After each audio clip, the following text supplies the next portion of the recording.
हरे कृष्णा, राधे राधे। आप सभी का आपके अपने चैनल प्रभु कथा भजन में हार्दिक स्वागत है। आज इस वीडियो में मैं आप सभी को श्रावण महात्म का 11वां अध्याय सुनाऊंगी। श्री सनत कुमार ने भगवान श्री सदाशिव से कहा, प्रभु, मैं आपसे सब वारों के व्रत को सुन चुका हूँ। हे देव, आपके वाणी रूप अमृत का पान करने पर भी तृप्ति नहीं हो रही है।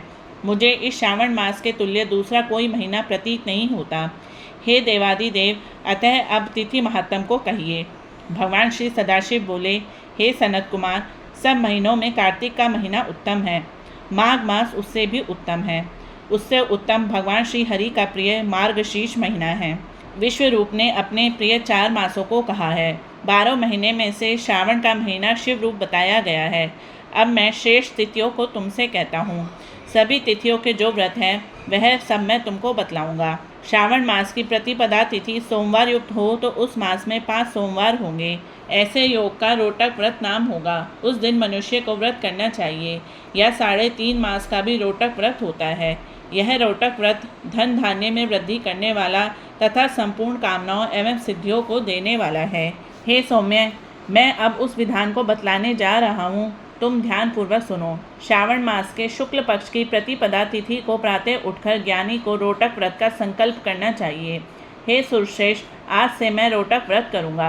हे जगत गुरु, मुझ पर आप कृपा करें। यो संकल्प करके प्रतिदिन भगवान सदाशिव का अर्चन करें। अखंडित बिल्व पत्र, तुलसी पत्र, नील कमल, कलहार, कुसुम, चंपा, मालती, कुंद, अर्क आदि पुष्पों तथा नाना प्रकार के ऋतुकालीन अन्य फूलों से धूप, दीप, नैवेद्य तथा नाना प्रकार के फलों से अर्चन करना चाहिए।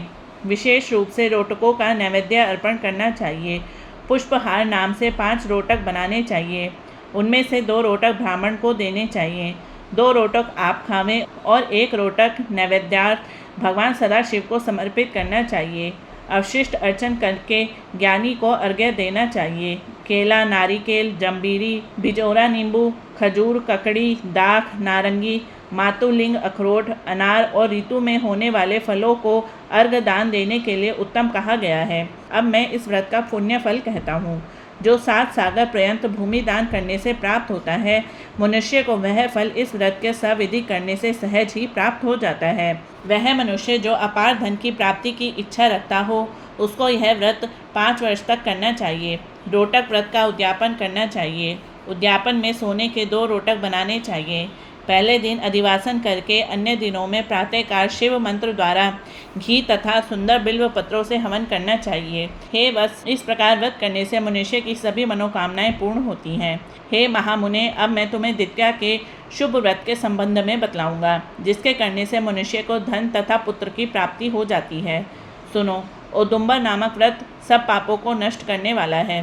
ज्ञानी को चाहिए कि श्रावण मास के आने पर शुभ तिथि द्वितीया में प्रातःकाल संकल्प करके विधि व्रत को करे। जो स्त्री या पुरुष इस व्रत को करेंगे वह सब संपत्तियों के अधिकारी होंगे। इसमें गूलर उदुम्बर वृक्ष का अर्चन करना चाहिए। गूलर न मिलने पर व्रती को चाहिए कि दीवार पर गूलर के पेड़ का चित्र अंकित करे और मंत्रों से उसका अर्चन करे। हे उदुम्बर, आपको नमस्कार है। हे हेम पुष्पक, आपको नमस्कार है। इसके पश्चात शुक्र तथा शिव का अर्चन करना चाहिए। गूलर के 33 फलों के 3 भाग करने चाहिए, जिनमें से 11 फल ब्राह्मण को तथा 11 फल देवता को देने चाहिए और 11 फलों से स्वयं भोजन करना चाहिए। उस दिन अन्न बिल्कुल नहीं खाना चाहिए। रात को शुक्र तथा भगवान सदाशिव का अर्चन करके जागरण करना चाहिए। हे वत्स, इस प्रकार 11 वर्ष तक यह व्रत करना चाहिए। 11वें वर्ष की समाप्ति पर उद्यापन करना चाहिए। उद्यापन में सोने का फल, पुष्प, पत्रादि के सहित गूलर का पेड़ बनवाकर उसमें सोने से बनी हुई भगवान शंकर तथा शुक्र की मूर्तियों का पूजन करना चाहिए। दूसरे दिन प्रातःकाल छोटे छोटे गूलर के फलों से 108 हवन करना चाहिए। औदुंबर की लकड़ी, घी तथा तिलों के द्वारा हवन करना चाहिए। हवन समाप्त होने के बाद आचार्य का पूजन करना चाहिए। अपनी शक्ति के अनुसार ब्राह्मणों को भोजन करवाएं। हे तात, इस प्रकार व्रत करने से जो फल प्राप्त होता है, अब उसे सुनो। जैसे यह पेड़ बहुत फलों से युक्त है, वैसे ही साधक के यहाँ बहुत से पुत्र होते हैं और उसके वंश की वृद्धि होती है। जिस प्रकार सोने के फलों से लदा हुआ यह पेड़ है, उसी प्रकार व्रती भी धनपति हो जाता है। भगवान श्री सदाशिव ने कहा, मैंने यह व्रत किसी दूसरे पर प्रकट नहीं किया है। इस गोपनीय व्रत को केवल तुमसे ही कहा है। इसमें संशय न करके यह व्रत श्रद्धा और भक्ति से करना चाहिए। इति श्री 11वां अध्याय समाप्तम।